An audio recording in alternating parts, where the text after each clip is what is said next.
We are coming to the culmination of the Lenten season, and next weekend with Palm Sunday, we begin the journey of Holy Week.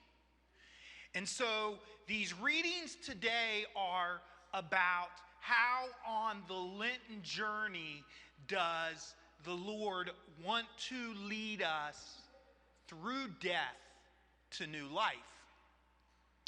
And in a sense, we can look at Lazarus as all of us, of every man and woman in that movement to risen life that's to take place. In a sense, what happened with Lazarus and what Lent is about for us is second chances. New beginnings on the journeys and struggles and challenges of life. That's really what this season calls us to. And I was thinking about this, and I wanted to share an experience that I had with you. It was this past Father's Day. I went to Cumberland, Maryland to have dinner with my mom and dad and to celebrate Father's Day. And on my way back, just fluke, I ended up having a car accident. I wasn't hurt, no one else was hurt. But after it was this reality of second chances, of what these new beginnings can look like. And I was talking to my friend Bishop Stowe, and he had a similar experience.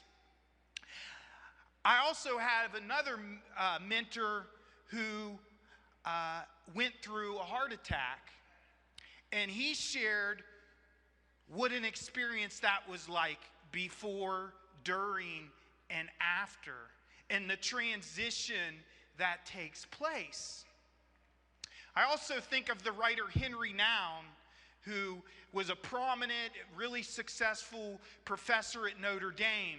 But really what changed him and changed his writings was he was actually hit by a bus and came through that experience and more aware that we don't rely on success but God's love and grace. These can also happen in joyful occasions. I just saw the other day a woman on German Street that asked me for prayers because she was getting close to having her child. And she described what was happening in her as, in a sense, in the womb, also a tomb. That something different was going to transition and change. And what hit me about that was that's what happened with Lazarus. Something died for him in that tomb. And he came out into a new reality. And I think that's what I imagine. How did he look at his loved ones different? I did. How do you look at your friends different? How do you look at your family different? How do we see reality different in these transitions? And I think what it is on this journey of life, it's a journey towards our authentic self. That the risen Lord has come to bring us more into who we're called to be. And that's what's happening with these RCI folks that are coming into the church. That in a sense, their life was good before, but they said, but wait a minute, I'm letting go of something and I'm moving into something more. Something is dying and there's a new beginning. We've just came through fall. We're moving into spring. After the death, a new beginning. But there's one line in this gospel that really strikes me, where Martha says, Lord, if you had been here, my brother would not have died. And then later there's perturbedness, all in doubt, why the blind man was healed, all the things that come with grief. And to me, this is important to say to those out there that have lost loved ones. These transitions and changes can take a long time to work through that process.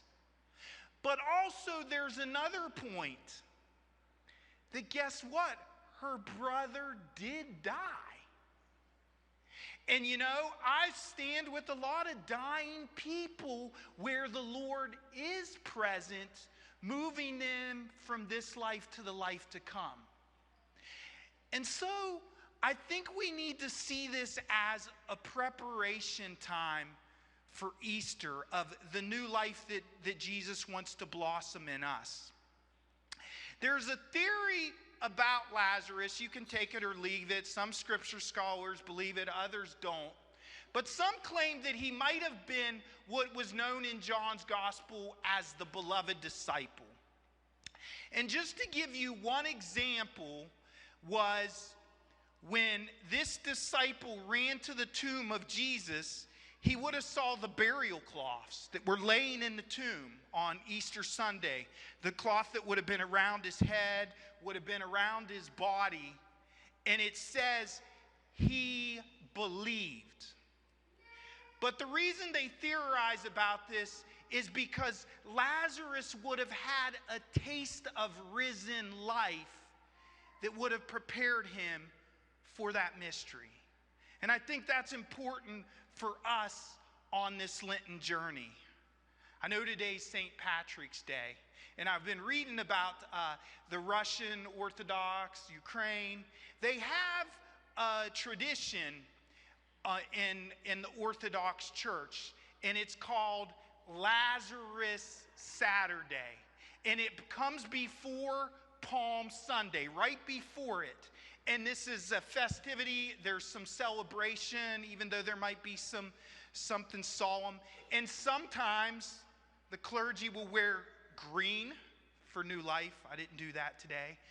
But these symbols of Lazarus and resurrection is how they enter into the Passion. And I would suggest that we could take up that tradition today with our Orthodox brothers and sisters. And in that, there are two things. I've been reading James Martin's book, Lazarus Come Forth, that I invite us to consider and do at this last step of the Lenten journey. First is, if you go to Bethany, to the tomb where Lazarus came out of, a lot of times Father Martin recommends that when they go to the tomb, what is it that they need to leave behind to walk a little bit more freer as sons and daughters of God? As the people that are making these prayers for the elect today, that's what they're doing. That's what we should do. What is it that in the tomb? If we looked at this like a tomb, the death and resurrection of Jesus, what do we need to let go of? Maybe make the next step to enter into that freedom of the sons and daughters of God.